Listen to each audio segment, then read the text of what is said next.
هنشوف ونسمع أجمل 3 أغاني لمأمون الشناوي. رفضتهم أم كلثوم وفي الآخر ندمت ندم شديد عليهم. بس أولا أحب أدعوكم للاشتراك في القناة وتفعيل زر الجرس عشان يوصلكم كل جديد. ونكمل حبايبي. الشاعر الغنائي مأمون الشناوي عاش مشواره الفني وهو بيتمنى ان ام كلثوم تغني له واحدة من قصائده. ومأمون الشناوي كان بيحب بنت الجيران وكتب لها اغنية حبيب العمر، بيعبر لها عن اللي في خاطره يعني ونيته ناحيتها. وأرسل الكلمات ديت مع صديقه الملحن رياض السنباطي وقال له إن يوديها لأم كلثوم. ولما قريتها طلبت منه إن يتقابل مأمون الشناوي.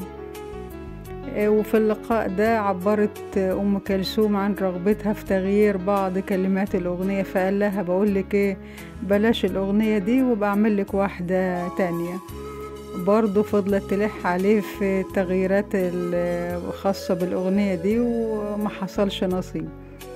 المهم خرج مأمون الشناوي من عنده أم كلثوم وراح بالأغنية دي لمين؟ لفريد الأطرش، وقدم له الأغنية اللي هي حبيب العمر من غير ما يغير ولا يبدل أي كلمة. وطبعا فريد أعجب بالأغنية لدرجة إنه عمل فيلم بنفس الاسم، يعني فيلم حبيب العمر، وخلى فيه الأغنية دي.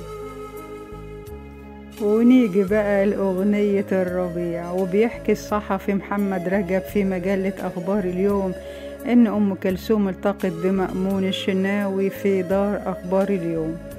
وكان مأمون الشناوي بيعمل صحفي وسألته فين الأغنية الجديدة اللي وعدتني بيها، فقال لها حاضر أنا بعمل لك قصيدة اسمها الربيع. فطلبت منه أن يمر عليها ويقراها لها، وراح لها مأمون وسمعها كلمات الأغنية، فطلبت برضو إجراء تعديلات زي عادتها يعني. وكالعادة مأمون الشناوي مرضيش بالتعديلات دي وخد بعضه وخد الأغنية وراح بيها لبيت فريد الأطرش.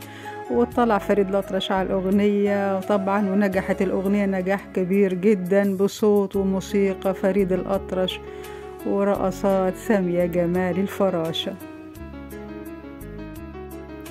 أما بقى الأغنية الثالثة وهي أول همسة، مأمون الشناوي كتب الأغنية ديت وعرضها برضه على أم كلثوم فطلبت تعديلات عليها. فرد عليها مأمون إنه بيكتب أغاني مش بيفصل أحذية على المقاس، فإما إنك تاخدي الأغنية زي ما هي أو ما تاخدهاش.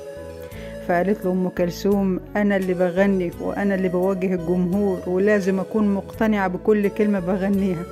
وفي الآخر اقتنع مأمون بوجهة نظرها، فأخذ بعضه وراح لفريد الأطرش بالأغنية وغناها بصوته ونجحت نجاح كبير جدا. وطبعا ندمت أم كلثوم في حواراتها مع أصدقائها الملحنين والشعراء على فقدانها أغاني مأمون الشناوي الثلاثة اللي حققت نجاح ملوش نظير أبدا. وطلبت من بليغ حمدي انه ينظم لها لقاء تاني مع مأمون للاتفاق على اغنية جديدة. ومأمون الشناوي ألف اغنية انساك يا سلام، انساك ده كلام اهو ده اللي مش ممكن ابدا ولا افكر فيه.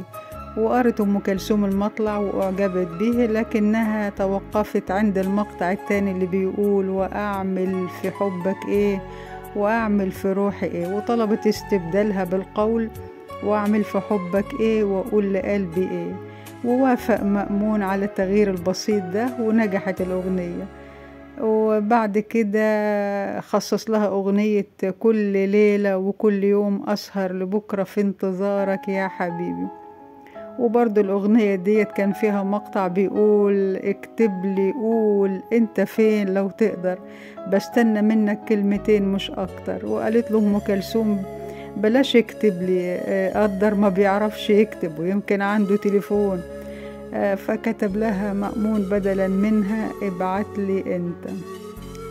وبعد كده تعاونوا مع بعض في أغنية بعيد عنك حياتي عذاب وأغنية ودارت الأيام. وأخيرا حبايبي نقول ربنا يرحمهم جميعا ويرحم زمن الفن الجميل. لو عجبكم الفيديو لايك بقى، صونوا كرامتي وبراحتكم. شكرا حبايبي، حسن الاستماع، مع السلامة.